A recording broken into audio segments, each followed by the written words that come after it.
Birmingham शहर की छोटी छोटी गलियों में सबके लिए मौके समान नहीं होते थे। एक गरीब नेबरहुड में जन्मे मोइन ने बचपन से अपने काफी दोस्तों को ड्रग्स और गैंग वायलेंस का शिकार होते देखा था, और जब अड़ोस पड़ोस का वातावरण ऐसा हो तो जाहिर है आप भी उसी दिशा की तरफ आकर्षित होंगे, जब तक आपको ऐसी कोई चीज ना मिल जाए जो आप पर एक गहरा प्रभाव छोड़ दे। क्रिकेट ही वो चीज है जिसने अक्षरशः मेरी जान बचाई है, मोइन कहते हैं। जब बचपन में मोइन को उनके पिता मुनीर अली ने गलत संगत में जाते देखा तो डांटने की बजाय उन्होंने एक अनोखा उपाय निकाला। उन्होंने मोइन से बस 2 साल मांगे। 2 साल जहां मोइन हर दिन स्कूल के बाद सीधे क्रिकेट की ट्रेनिंग के लिए पहुंचेंगे।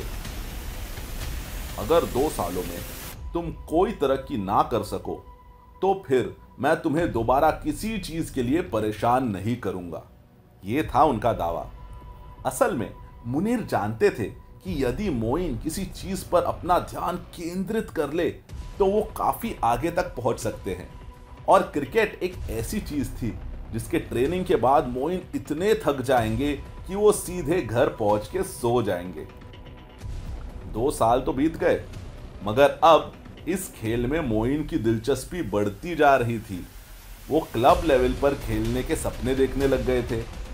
मोहल्ले के अपने दोस्तों को जमा करके वो घर के पास ही एक एशेज सीरीज का आयोजन करते थे, जहां वो ओपनिंग बैट्समैन मार्कस ट्रेस्कॉथिक होते थे और बॉलिंग करते थे ऑस्ट्रेलिया के feared bowlers Glenn McGrath, Shane Warne और ब्रेट ली।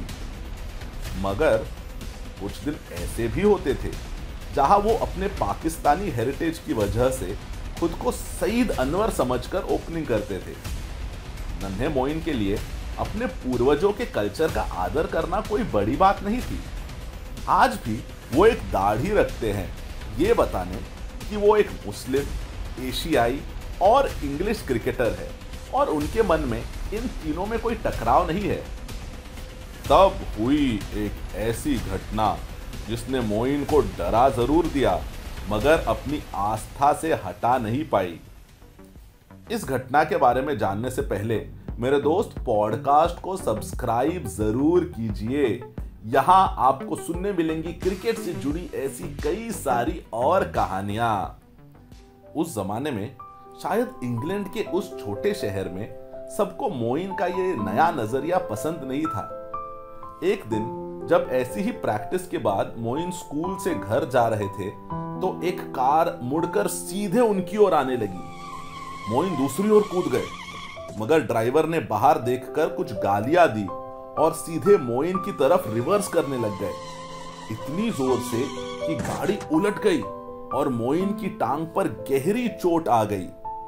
जब उनके पापा वहां पहुंचे तो ड्राइवर ने कहा, यह भाग्यशाली है कि मैंने इसे जान से नहीं मार दिया।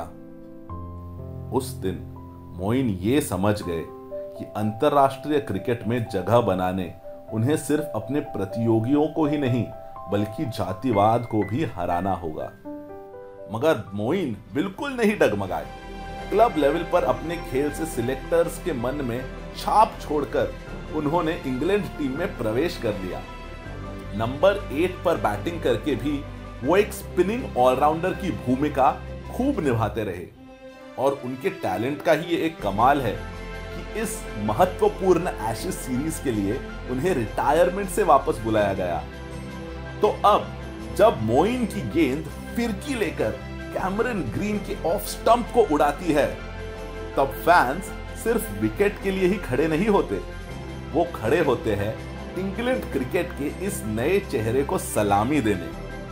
यहां आपका मजहब जो हो, रंग जो हो, आर्थिक स्थिति जो हो, आपको सिर्फ अपने टैलेंट के तराजू पर तोला जाएगा, और मोइन जैसे खिलाड़ियों के संघर्ष का इस सफर में अहम योगदान रहा है। इसी बात का एक उदाहरण देते हुए मोइन कहते हैं, कुछ दिनों पहले एक बच्चे ने मुझे पूछा कि इंग्लैंड के कौन से क्लब में मैं शामिल हो सकता हूं जहां मुझे जातिवाद का सामना नहीं करना पड़े।